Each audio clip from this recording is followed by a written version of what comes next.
Hello, my name is Jonghyeok, and this is our Advanced Machine Learning Project presentation. We are Jonghyeok, Woojong Kim, Sangil Park, and Sungjun.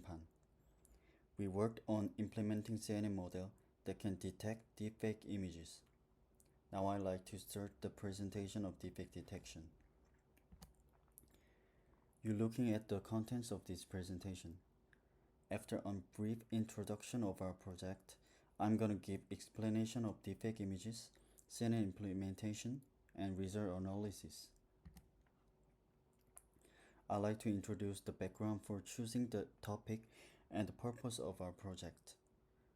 With the advent of generative AI, numerous deepfake images are being uploaded to the internet. To solve this problem, we began a project to develop a CNN model that can identify deepfake images.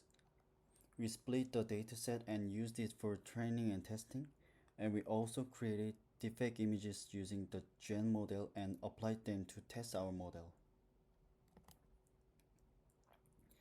Before diving into deepfake detection, let's first explore how deepfake images are generated. The deepfake image creation process and the dataset for our implementation are referenced from the paper Open Forensics Large-Scale Challenging Dataset for Multi-Phase Forgery Detection, presented at ICCV in 2021. First, all faces in the real human images are extracted and checked in the Manipulation Feasibility Inspection module to see whether they can be manipulated, and then extracted the facial identity latent vector and modify it using random values. The modified latent vector is then fed into Gen models to generate a new face. The synthesized face is subsequently transformed into an original pose. Feasible manipulation regions in the synthesized face are extracted and blended into the original face using Poisson blending and a color adaptation algorithm in the face swapping module. The new identity image is then tested to determine whether it can spoof a simple classifier, for example ExceptionNet, in the forgery justification module, which is trained to distinguish real and fake identities. Those for which spoofing is successful are overlaid onto the original image, and the others are discarded and new faces are generated. According to this paper, in the test dataset, several models, such as blend mask, achieved a certain high level multi-phase forgery detection precision performance. However, at the results of the test challenge set with data augmentation, most models showed low average precision performance below 50. This shows that open forensic data is sufficiently challenging for face forgery detection. The dataset we used for our model implementation is the Kaggle dataset based on the paper mentioned earlier. The paper generated 512 by 512 size images, but each image of this dataset is a 256 by 256 size. First, 10% of the total data is separated to use as a test set. To speed up convergence and improve stability when training a neural network, we use rescale to normalize its pixel value to a value between 0 and 1. 20% of the data excluding test data was used as a validation data, and batch size was set to 64. After configuring the convolution layers, we completed the model by adding max pooling and dropout layers. We chose the autumn optimizer because it automatically adjusts the learning rate for fast convergence and is effectively applied to various datasets and models. We selected the binary cross-entropy loss function, which is suitable for binary classification tasks as it effectively captures the difference between prediction and actual levels, facilitating efficient model training. We try to increase our performance of our model by using pre-trained models such as DenseNet 121, MobileNet v2, Inception v3, ResNet 50, VGG16, and Exception. First of all, DenseNet 121 is characterized by its dense connectivity among layers, promoting feature reuse and efficient information flow throughout the network, making it suitable for tasks requiring strong feature propagation.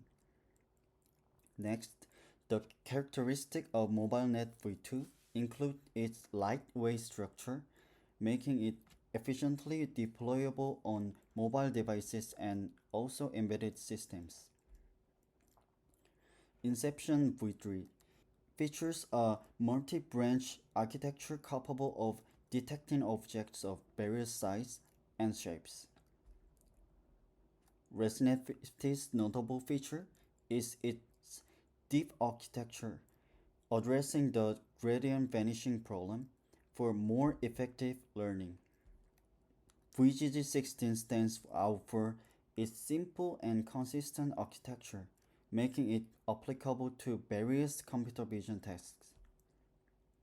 And finally, Exception is notable for its stepwise separable convolutions, enabling it to capture spatial and channel-wise dependencies effectively, resulting in a lightweight yet powerful architecture, making it ideal for resource-constrained environment like mobile devices and embedded system also. As in CNN, we used an atom optimizer and cross-entropy loss function. The following is the process of enriching the learning data using data augmentation techniques. Before augmentation, in order to utilize MobileNet, the image size was resized to 224 by 224 size. The augmentation technique was applied only to the trained data after separating the test data and validation data. In data augmentation, transformations such as vertical flipping, image rotation, horizontal vertical movement were used. And through fill mode realist, the empty space created during movement was filled with nearby pixels. We aim to apply Gen to train on a facial dataset to generate artificial face images. First, for the data preparation, we use the deepfake and real image dataset from Kaggle. We apply transformations like resizing, center cropping, tensor conversion, and normalization to prepare the images. Next is model compilation. The generator creates realistic images from random noise, and the discriminator distinguishes between real and generated images. Finally, the training process. We use adversarial training where the generator and discriminator are trained alternately. For the loss functions, we used binary cross-entropy loss, and the optimization, we used the atom optimizer. The generator takes random noise as an input. It produces images through a series of transposed convolution, batch normalization, and ReLU activations. The output is realistic looking images. The discriminator processes the image through convolution layers, batch normalization, and leaky ReLU activations. The output is a probability score indicating whether the image is real or generated. These are the machine learning techniques we used in our Gen project. First of all, we used CNN. These were utilized in both generator and discriminator. Next, we applied batch normalization.